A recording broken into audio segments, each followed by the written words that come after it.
Muchísimas gracias. Me siento muy honrado de dirigir unas palabras a ustedes esta mañana, de agradecerles que estén en Colombia.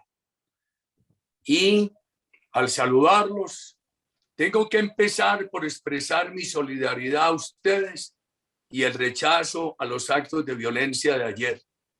¿Cuánto daño le hace a nuestro país que el vandalismo, estimulado desde la universidad, incitado por grupos políticos como el de el socialismo siglo XXI que en Colombia encarnan Gustavo Petro y otros, hayan hecho ese daño al Hotel Radisson, donde ustedes están reunidos?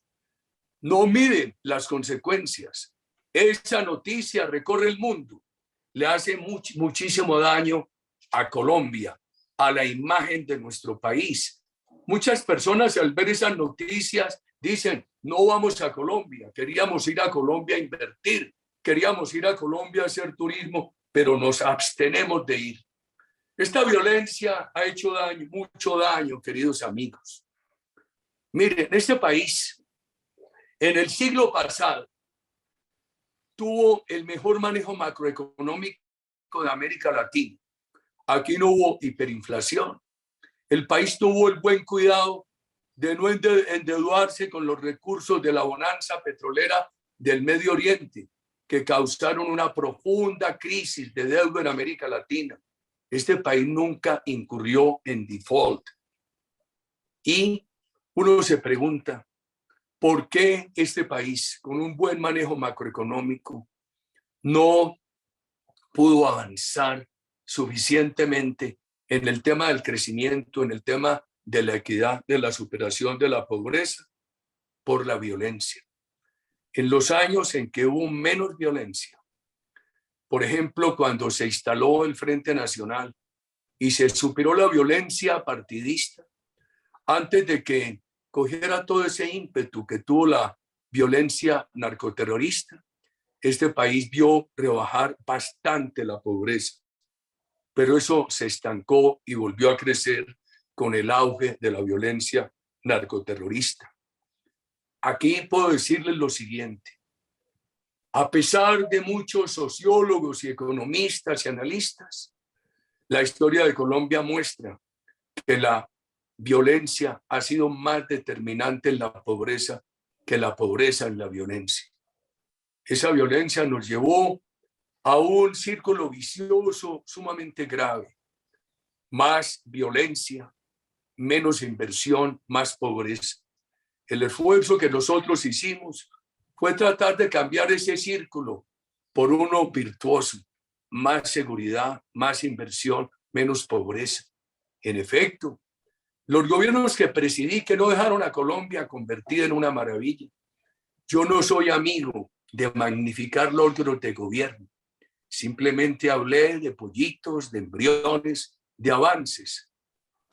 Esos gobiernos trabajaron lo que yo llamaba el triángulo de la confianza. 3 variables: la seguridad, que es un valor democrático, una fuente de recursos; la confianza, inversión y la política social. Hubo mejoramientos, hubo mejoramiento en todos. Por ejemplo, el país bajó de 2.800 secuestros a 120 secuestros extorsivos en el último año. Habríamos querido 0. Es muy importante que ustedes le digan esto a la comunidad internacional, porque distorsionan mucho la política de seguridad. En esos años de seguridad democrática, y que era democrática para contrastar con los periodos de la seguridad nacional en América Latina, cuando dictadores en el Cono Sur o en Centroamérica, cuando dictadores ejercían una política simplemente de represión sobre disidentes que terminaron en guerras, la política nuestra fue totalmente democrática. Y corresponde a lo que ha sido la tradición de Colombia. Otro elemento muy importante para que ustedes observen de Colombia es que en el siglo pasado Colombia tuvo la democracia más extensa de la región. Los mexicanos se han ufanado de que tuvieron solamente 12 años de interrupción democrática. Colombia, 4 años de interrupción democrática. Nuestras Fuerzas Armadas no han estado al servicio de dictaduras, han estado al servicio de la democracia, de la Constitución. Ese proyecto nuestro de seguridad era un proyecto sin censura de prensa, con el respeto total de las libertades. Se le dio toda la protección a la oposición. Gustavo Petro, Piedad Córdoba, los más destacados líderes del socialismo siglo XXI, de esa oposición a nuestro gobierno, tuvieron toda la misma seguridad que los más cercanos colaboradores de nuestras tesis. No se permitió, se protegió a la oposición, no hubo asesinatos a líderes de la oposición en ese gobierno. Avanzamos bastante en la inversión, en la política social. Esas políticas redujeron la pobreza del 51 al 27%, que cuando mi sucesor empezó a cambiar esas políticas, esa pobreza empezó a subir nuevamente. El presidente Duque la encontró en el 34%, la pandemia la subió al 42,5% y confiamos nosotros que si el país este año no toma decisiones políticas insensatas, con el crecimiento actual de la economía del 10,6%, que ha puesto a Colombia como el segundo país en el año pasado de mayor crecimiento en el mundo, después de Arabia Saudita, Colombia pueda mostrar en libertad una gran tendencia de reducción de la pobreza. Nosotros, pues, pudimos avanzar en el tema de la seguridad con valores democráticos, en el tema de la confianza de inversión y en el tema de la política social. ¿Qué pasó después? Vino el Acuerdo de La Habana. El Acuerdo de La Habana, veámoslo en el tema del narcotráfico y en el tema de la impunidad. Se ha dicho mucho que el narcotráfico no se puede acabar. Colombia lo iba a acabar en el año 2013, en el momento que se cambiaron las políticas para atender las peticiones de la FARC, de Chávez y de Castro, que las atendió el gobierno anterior en La Habana. Colombia había bajado a 42, 47,000 hectáreas de droga. Estábamos en la recta final para tener un país sin droga. ¿Qué ocurrió en La Habana? Y nuestra crítica a La Habana y nuestra oposición al plebiscito, que no ganó, a pesar de que toda la comunidad internacional vino a apoyar al sí, que el Santo Padre, que los gobiernos de Estados Unidos, que la Unión Europea, que la ONU. A pesar de todo eso, él no ganó. ¿Qué dijo La Habana frente al narcotráfico? Primero, el gobierno aceptó que para la FARC el narcotráfico es delito político, sin cárcel, sin extradición, con elegibilidad política, sin fumigación, con erradicación solamente voluntaria. Y eso llevó a que se hubiera pasado de 42, 47,000 hectáreas a más de 200,000 y elevaron ese acuerdo al rango constitucional, a pesar de haber prometido lo contrario. Y el presidente Duque ha hecho un gran esfuerzo con erradicación manual. Asesinan, mutilan a los erradicadores, pero no se ha podido reducir este narcotráfico. Hay zonas de Colombia donde hoy, por herencia de ese acuerdo de La Habana, impera ese narcoterrorismo. Por ejemplo, yo visité hace 2 semanas la ciudad de Cúcuta, en la frontera con Venezuela. Ahí cerca hay 51,000 hectáreas de coca. Allí impera una dictadura terrorista de facto. Ha desaparecido el Estado de Derecho de Colombia en esa zona que se llama del Catatumbo. Esto es muy grave. Y hay que decirle a la juventud internacional, este narcotráfico derrota al Estado de Derecho. Este narcotráfico acaba con las familias. Este narcotráfico crea desconfianza en la economía lícita. Este narcotráfico acaba con los recursos naturales. Queridos visitantes del Foro de Madrid, Este país tiene más de la mitad del territorio todavía en selva primaria, 600.000 kilómetros. Solamente en la Amazonía tenemos 460.000 kilómetros. Este es un país de 140 millones de hectáreas. Ustedes saben cuántas hectáreas ha destruido el narcotráfico en los últimos 25 años de selva tropical primaria, 6,5 millones de hectáreas. Eso hay que decírselo a la juventud europea, a la juventud que la han engañado tanto sobre la realidad de Colombia. Y en ese acuerdo de La Habana dieron plena impunidad. ¿Cómo así que en el Congreso de Colombia hoy están los responsables de asesinatos de menores, de secuestro de menores, de violación de menores? Cuando uno revisa la legislación internacional, encuentra que una de las legislaciones más liberales para permitir la llegada de terroristas al poder es la legislación española. Sin embargo, la legislación española, y se vio en ese caso del País Vasco, no ha permitido que vayan a las corporaciones de elección popular los exterroristas sin que hayan cumplido las condenas privativas de la libertad y también el periodo de extensión, que es el periodo de libertad condicional.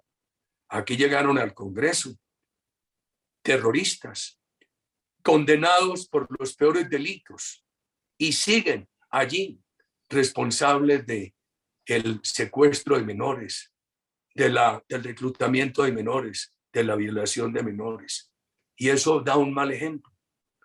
Y entonces se obtiene un gran desprecio por la ley. Y lo que hemos visto es tener hoy 6,000 reincidentes de FARC. Otro grupo como el ELN, como FARC protegido en Venezuela. Estaba casi desaparecido cuando terminamos en 2010. Hoy con mucho crecimiento, con mucho vigor. La mezcla de impunidad y narcotráfico del Acuerdo de La Habana dejó una gran herencia. El gobierno Duque ha hecho esfuerzos, hay ha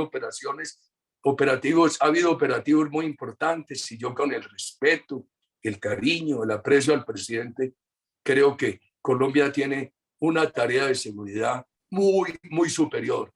Y si hay que ir al plebiscito, al referendo, a la reforma constitucional para derrotar el narcotráfico y para derrotar esa impunidad, hay que hacerlo, queridos amigos.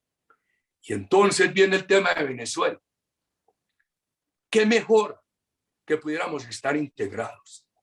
Sería una integración de 80 millones de personas, con todas las posibilidades. Pero hay que decirle al mundo cuál es la realidad. La realidad es la dictadura de Venezuela. Ese es el gran obstáculo a la integración, queridos amigos. Miren, ¿cómo va a haber integración cuando ellos son la protección, son el albergue del terrorismo colombiano? Cuando han violado la Carta de las Américas, todas las convenciones de libertades políticas, cuando hay una tiranía allí que ha acabado con ese país. En Colombia la pobreza sigue alta. Confiamos que se pueda superar. Nosotros somos tan exigentes en que se apoyan las empresas como exigentes en que se avance en política social. Aquí tenemos la posibilidad, pero miren lo que pasó de reducirla. Miren lo que pasó en Venezuela. Cuando Chávez llegó, la pobreza estaba en el 40%, hoy en el 97%, queridos amigos, y sin posibilidades de que mejore. Él prometió proteger las libertades, las eliminó. ¿Qué hizo con los medios de comunicación? Cerró algunos medios de comunicación, encarceló periodistas, otros para que se mantuvieran actuantes, obligó que se los vendieran a amigos del gobierno, redujo la empresa privada a los mínimos, dejó a Venezuela sin recursos para política social. Él creyó que con un estatismo petrolero, con la afectación de la empresa privada, iba a resolver los problemas sociales y los agravó. En Colombia hay que poner mucho cuidado a esto. Si en el gobierno anterior de Colombia, que era proempresa privada, con usos impuestos asfixiantes, pararon la economía, que la ha restablecido bastante el presidente Duque, ¿qué esperar de un gobierno de Colombia con Gustavo Petro, con esa amenaza permanente de expropiaciones, de impuestos confiscatorios, de Estado gigante? Alguien me decía, pero y discutiendo también con los chilenos, me decían, no, pero es que no va a haber expropiaciones masivas, ni en el Chile de Boric, ni en la Colombia de Petro. Digamos, aceptemos en esa discusión que así va a ser, pero los impuestos excesivos, las regulaciones excesivas, lo que puede ocurrir con el sector de inversión en Chile al saber que unos consejos sociales de las localidades van a definir si se puede invertir o no, si se mantiene la inversión o si se expropia, todo eso causa pánico, vuelve inoperante a la empresa privada.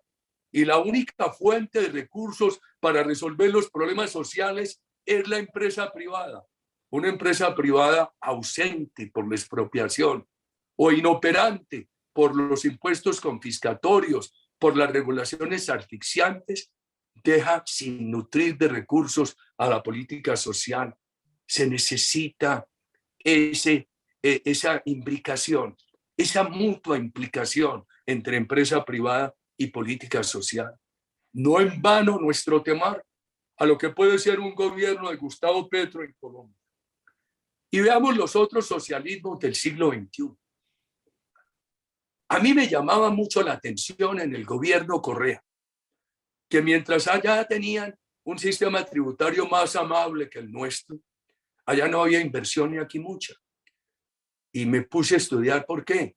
Por el pánico que la hostilidad de Correa frente a la empresa privada y frente a las libertades generaba en la inversión.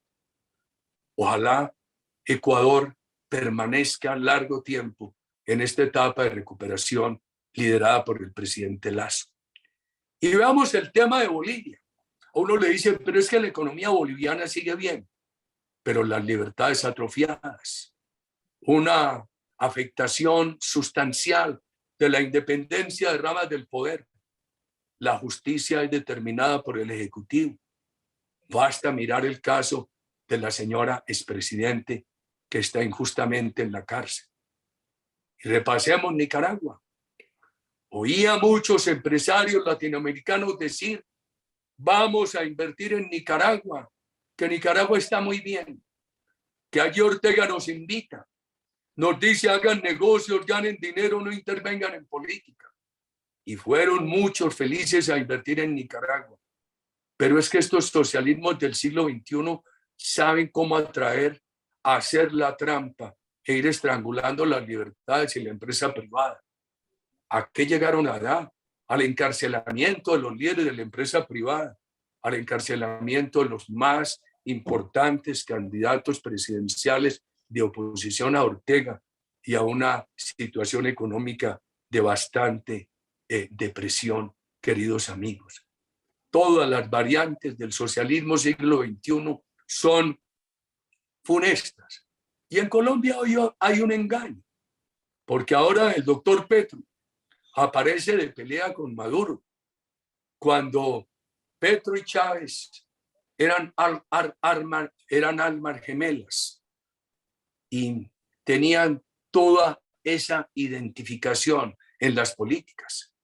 Pero además de que Colombia tiene que ser muy cuidadosa para no caer en ese engaño. Hay que examinar la alcaldía de Petro en Bogotá, fue funesta, hostil, funesta, corrupta, queridos amigos. Lo digo yo que no me he robado un peso. Que la única manera que han encontrado de derrotar no ha sido combatiendo nuestras tesis, que no tienen manera de combatirlas, ni nuestras realizaciones. Ha sido atentando contra mi reputación. Y sigo diciéndole a los colombianos y recorriendo las calles que pongamos mucho cuidado en estas alternativas que nos proponen, porque son muy dañinas. Y la hago mirando a mis compatriotas a los ojos, porque seguramente he tenido errores como obra humana, como combatiente que soy, pero he sido honesto, he manejado los recursos del Estado con absoluta pulcritud he respetado las libertades y por eso nosotros no vamos a claudicar en la defensa de nuestras libertades. Por supuesto, necesitamos espejos de éxito. No basta con criticar estos gobiernos del socialismo siglo XXI. Nosotros en América Latina necesitamos periodos estables de democracia, de libertades, de crecimiento económico y de reducción de pobreza. Es tan grave el Brasil de los 60, donde había un gran crecimiento de la economía, pero al mismo tiempo crecía la pobreza, como la Venezuela de Chávez, donde acabó con la empresa privada, con el crecimiento de la economía, y lo que hizo fue crecer la pobreza. Colombia puede ser el gran espejo. Si este año no hay decisiones políticas equivocadas, Colombia puede ser el espejo de lo correcto, el espejo de mantener el crecimiento económico que se ha logrado, de introducir austeridad en el Estado. A mí me preocupa, es que ahora le están agregando al Congreso de Colombia otras 16 curules, que para que haya representación de las víctimas impuestas por el Acuerdo de La Habana. Un Congreso, la verdad es que se va volviendo muy difícil. Nosotros somos partidarios, no de acabar el Estado, pero sí de reducir, de eliminar todo lo que se pueda del Estado burocrático. El gobierno que presidí eliminó muchas entidades innecesarias. Yo creo que en los conceptos de la discusión política, nosotros debemos depurar el del tamaño del Estado. Lo que ha propuesto nuestro partido en Colombia es reducción del Estado burocrático, abrirle espacios a la empresa privada, llevar más recursos a la política social. Cuánto mejor recursos en educación, en infraestructura, en salud, que en Estado burocrático. Ese es un tema bien importante, queridos amigos. Y veamos la violencia. A mí me parece muy grave lo que hizo La Habana. Puso a los militares de Colombia en el mismo nivel del terrorismo. Los sometió a la misma justicia. Nosotros no podemos estar de acuerdo con eso. Las Fuerzas Armadas de Colombia no han estado al servicio de dictaduras. Han sido unas Fuerzas Armadas democráticas y constitucionales. Quien de ellos ha incurrido en un delito ha sido severamente castigado. Yo creo que se cometió un gran error al nivelar a nuestras Fuerzas Armadas con el terrorismo. Yo sigo convencido que la investigación y juzgamiento de los integrantes de nuestras Fuerzas Armadas lo tiene que hacer una justicia imparcial. Escuchen esto. ¿Saben qué ha dicho uno de los cabecillas de FARC?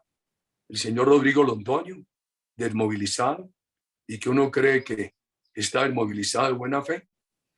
Ha dicho que la FARC es el único movimiento insurgente en el mundo que ha logrado imponer un tribunal. Sus palabras, impusieron un tribunal para protocolizarles su impunidad. Y lo más grave es que también impusieron, y el gobierno de entonces les aceptó, que ese tribunal juzgara a nuestras Fuerzas Armadas. Esta violencia tiene hoy una integración profunda con la política. Aquí han querido desarrollar el formato de Chile. Allá violencia en las calles, destrucción, imposición de la constituyente, toma del poder, gravísimo. Esto es, han llegado a la toma del poder con una formalidad democrática, pero con una determinación material terrorista. Ojalá Chile, que ha sido un gran modelo, no se equivoque. Aquí cuando llegó el presidente Duque en el 19, en el 18, de inmediato Petro le anunció que le mantendría la violencia en las calles y lo hizo. Y aprovecharon la pandemia y alguna equivocación del gobierno en el tema de una reforma tributaria que no debió presentar, que debió retirar a tiempo, que nosotros con el afecto que le tenemos al gobierno, mucho le pedimos, nos pronunciamos en contra de esa reforma. Eso y la pandemia y la pobreza y el hecho de que la pandemia llevó a que 2.700.000 colombianos regresaran de la clase media a situación de pobreza. Eso produjo protestas. Muchos de nuestros militantes salieron a la calle, pero ahí estaba el terrorismo. Ahí estaba presente la incitación de Petro. Ahí estaban las FARC y el EPL y el ELN. Ahí estaba el narcotráfico financiando la violencia. Ese formato de Colombia y Chile, lo único que diferencia en Colombia es la participación de los recursos del narcotráfico. Bien, ¿y qué pasó? Esas protestas mezcladas con vandalismo iban a destruir al país. Afectaron el 36% del empleo del Valle del Cauca, una de las zonas de mejor equilibrio en el desarrollo en el país. Y nosotros no pudimos que hubiera una militarización a tiempo. Este es el único partido que se paró firme en el Valle del Cauca. Menciono a María Fernanda Cabal y a Gabriel Velasco, senadores nuestros que se pararon firmes en el Valle del Cauca contra esa violencia. El gobierno se demoró mucho en militarizar. Cuando nosotros pedimos militarización nos dicen extremistas, polarizantes. Nosotros respetamos la protesta, pero rechazamos la violencia. En el gobierno que presidía había protesta, nunca se restringió, pero había autoridad preventiva que disuadía la violencia. Si aquí se hubiera militarizado a tiempo, se hubiera disuadido la violencia, se hubiera respetado la protesta no habría estado interferida por el narcovandalismo, no se habría presentado el daño en vidas, en heridos, en mutilados, en destrucción de fuentes de empleo que vivió Colombia. Aquellos que nos han dicho extremistas, nosotros les contestamos, ¿acaso defender la mutua implicación, la interdependencia entre empresa privada y políticas sociales es extremismo? Eso es exaltación, eso es interpretación del mejor sentido de la democracia. Nos dicen extremistas porque nos oponemos a la violencia. ¿Acaso extremismo es haber salido a defender al Valle del Cauca, a su ciudadanía y a sus empresas del narcovandalismo? Esa actitud del Centro Democrático, encabezada por María Fernanda Cabal y por nuestro senador Gabriel Velasco, fue una actitud para defender la seguridad, que es un valor democrático, una fuente de recursos, y la libertad en el Valle del Cauca. No podemos seguir trastocando los valores. Ahora lo que dicen los organismos internacionales, lo que hacen es ser permisivos con los delincuentes y afectar el buen nombre de nuestras Fuerzas Armadas. Unas Fuerzas Armadas democráticas. Entonces ahora los malos son los policías y soldados de Colombia y los buenos son los terroristas. Eso no lo podemos permitir. Nosotros no estamos por el odio de clases, estamos por la economía fraterna.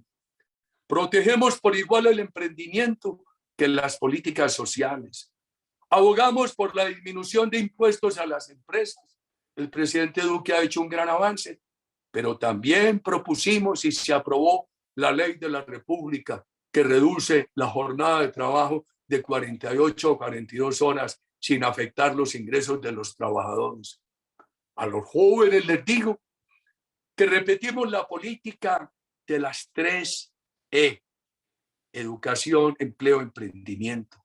El presidente Duque tiene 690.000 universitarios hoy con gratuidad. Entendemos que muchos no han podido llegar a la universidad. El presupuesto educativo ha crecido de 33 billones en nuestra moneda a 49. Entendemos que hay que lograr que todos los bachilleres de Colombia sean técnicos, como lo propone Oscar Iván Zuluaga. Eso implica un esfuerzo en conectividad de nuestras 50.000 escuelas, que tengan un grado que les permita también trabajar en la programación de software, de computadores, donde hay grandes oportunidades para laborales en lo doméstico, en lo internacional. Nosotros entendemos, aplaudimos lo que ha hecho el presidente Duque de apoyar el empleo de 500.000 jóvenes, diciéndole a las empresas, ustedes pagan el salario, pagan las prestaciones y el gobierno paga la seguridad. También reconocemos que es insuficiente, que no hay manera de garantizarle a todos los jóvenes empleo convencional, pero sí emprendimiento. Así como en el gobierno nuestro creamos el Fondo de Emprendimiento en el Servicio Nacional de Aprendizaje, que le daba créditos con posibilidades de condonación a los proyectos de emprendimiento a los jóvenes.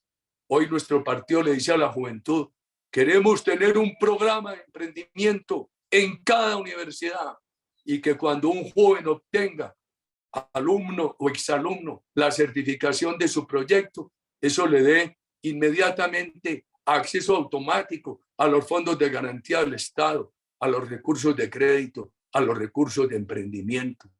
Nosotros tenemos un compromiso muy grande contra la droga. Los asesores me dicen, no hable contra la legalización de la droga, porque dicen, claro, ese viejo obsoleto de Uribe. Yo soy padre de familia y soy abuelo. Y la política no se puede mirar alejándose del prisma de la familia, de los valores fundamentales de la sociedad, de los valores naturales, que no necesariamente tienen que venir de las normas jurídicas. Hablaba yo con el expresidente Sanguinetti, figura de pensamiento liberal en el sentido filosófico histórico de la palabra. Le pregunté cómo evaluaban la legalización del consumo de droga en Uruguay. Esperaba yo que me dijera que muy bien.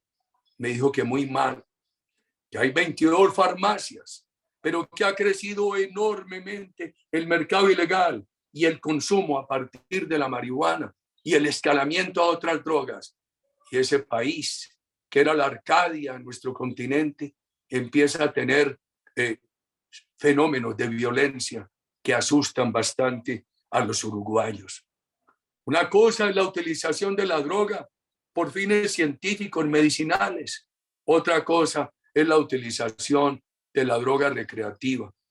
El general Powell, en conversaciones que me dio la oportunidad de tener, me decía que el 70% de los casos de violencia esclarecidos en los Estados Unidos han indicado, queridos amigos, que fueron cometidos por personas bajo el influjo de la droga. Nosotros tenemos la gran posibilidad en Colombia de resolver los problemas sociales sin afectar las libertades. No perdamos las libertades. No tomemos este año decisiones equivocadas. Estamos perdiendo las libertades. Vaya pues que pueda haber un foro donde asistan personas que piensen radicalmente de manera contraria a Gustavo Petro en algunas universidades de Colombia. Imposible. La verdad, yo he hecho todos los esfuerzos y he tomado todos los riesgos para no perder espacios de libertad. Pero me preocupa esa violencia. Esta semana ya la ejercieron contra el doctor Sergio Fajardo en la Universidad Tecnológica de Pereira. Yo salí a protestar de inmediato. El mismo día que el doctor Fajardo decía desde Pereira que no estaba de acuerdo con la manera como Uribe hace política, que ha sido una manera de diálogo democrático con los compatriotas desde mi primera juventud, ese mismo día unos encapuchados los sacaban con la intimidación de la Universidad Tecnológica de Pereira. Reaccioné de inmediato, rechazando esa acción violenta, diciendo cómo entendemos la universidad, que tiene que ser de cobertura universal, crítica, científica, de debate permanente, pero sin violencia. Y tampoco la autonomía universitaria puede llevar a que el Estado no entre con sus fuerzas a la universidad a evitar la violencia. Esos vándalos que están en las universidades tienen que ser capturados.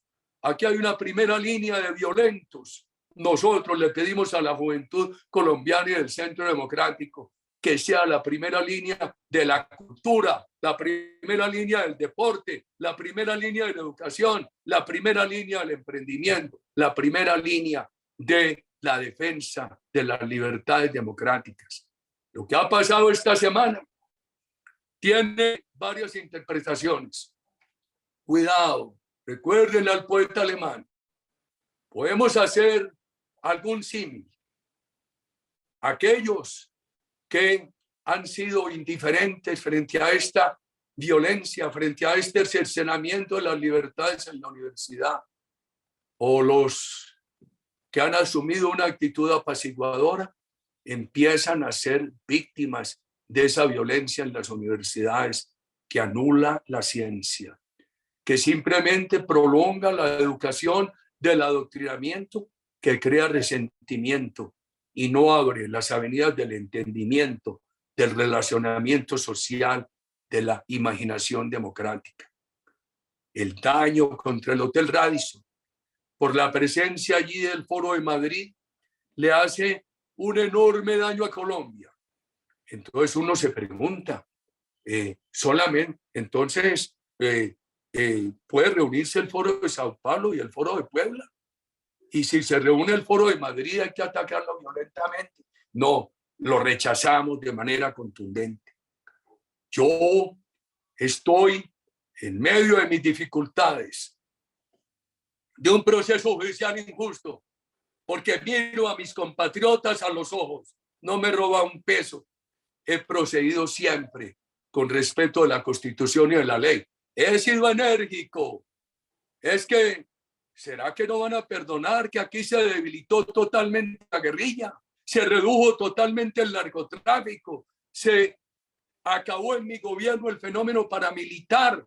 Creció la economía. Se demostró que podía crecer por la vía de la empresa privada y simultáneamente se podía profundizar la política social. Eso no lo perdonan. Pero hoy le tenemos que pedir a los colombianos un gran apoyo a este partido. Este partido no le da miedo reclamar la seguridad. Este partido no es temeroso de enfrentar la violencia. Este partido no es tímido ni vergonzante para apoyar la empresa privada. Este partido con todo el corazón promueve la política social en una integración con la empresa privada de economía fraterna. Por eso estoy en las calles de Colombia. Esta mañana me decía un periodista que eso era un gran riesgo en un país polarizado. Le dije, mire, yo salgo a las calles de Colombia porque las calles de Colombia, como van las cosas, le van a quitar la libertad a todos, menos a la primera línea de los violentos y a quienes los patrocinan, como el doctor Petro y sus asociados.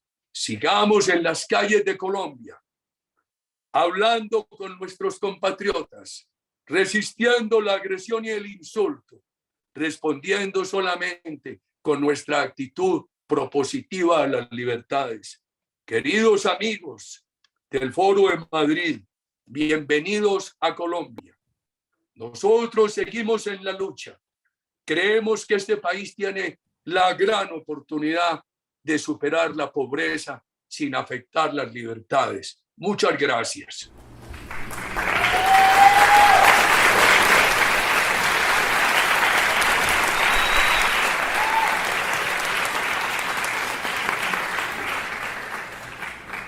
Muchas gracias.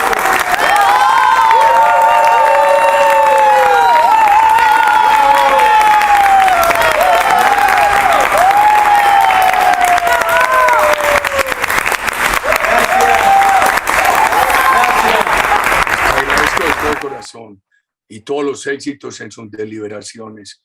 Muchas gracias.